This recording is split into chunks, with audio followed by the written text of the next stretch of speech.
If you walked into an American home in the 1950s, you wouldn't just see a house, you'd feel something working around you. And once you see it, you can't unsee it. Before we get into it, think about the last time a space just felt right, where everything was where it should be, where you didn't have to think about your next step, where the room seemed to work with you instead of against you.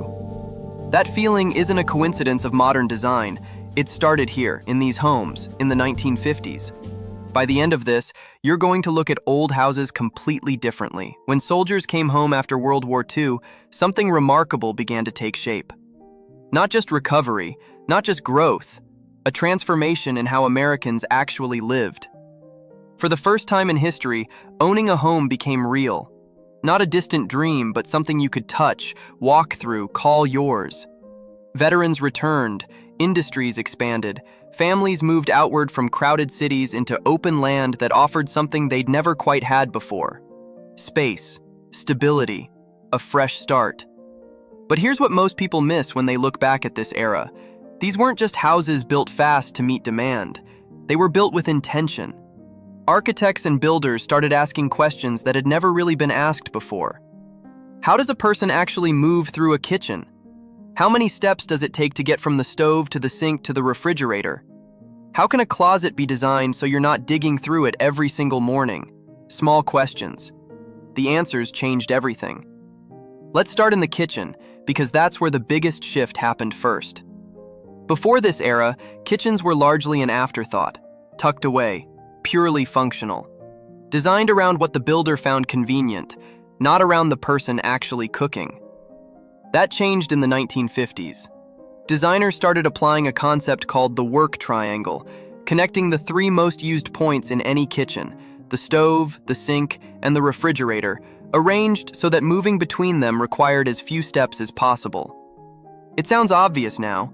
At the time, it was revolutionary. Appliances were positioned within reach, countertops were arranged to flow, cabinets were placed where your hands naturally went, not where they were easiest to install. Cooking went from exhausting to almost effortless.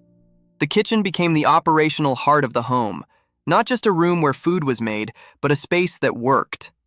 That philosophy spread to every other room, drawers that opened smoothly, closets with real organization built in. Furniture chosen not just for how it looked, but for how it fit into a real daily routine.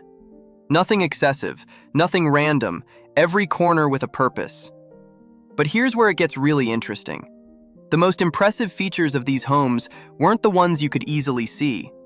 They were hidden, built into the walls, the floors, the structure itself.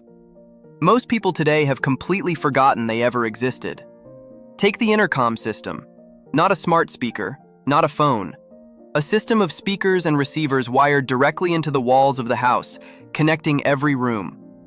A parent in the kitchen could press a button and speak clearly to a child upstairs without raising their voice. Some systems connected directly to the front door, so you could hear and respond to a visitor without leaving what you were doing.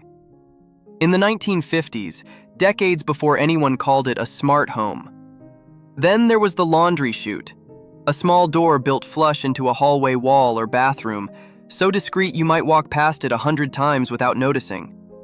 Open it, and you'd find a vertical passage running down through the interior of the house directly to the laundry area below. No carrying heavy baskets down the stairs, no piling clothes on the floor until someone got around to it. Drop them in, they're gone. The kind of feature that, once you had it, you couldn't imagine living without. When it disappeared from modern home design, most people never even noticed it was gone. There was also the way these homes handled temperature. Warm air distributed evenly through vents built into floors and baseboards. Not a fireplace heating one room while the rest stayed cold. Not a radiator banging through the night. Consistent warmth, room to room, floor to floor. The kind of comfort that doesn't announce itself. It just makes everything feel slightly better than it would otherwise. Storage worked the same way. Not furniture added later, not shelves bolted to a wall after the fact. Storage designed into the house from the beginning, built-in cabinets, integrated shelving, closets engineered with real organization in mind. The house solved the clutter problem before clutter had a chance to exist. So here's the question worth sitting with. If these ideas were so smart, Why did they disappear? They didn't fail. The world just changed around them. Intercom systems became redundant when every person in the house had their own phone, first on the wall, then cordless, then in their pocket. Laundry chutes faded as home layouts shifted and safety codes evolved. Homes got bigger, more personalized. Design philosophy moved from shared efficiency toward individual preference. In that shift, something quiet was lost. Not technology, not progress, a certain kind of simplicity. Because 1950s homes weren't trying to do everything. They were trying to do the right things. Well, there's a real lesson in that.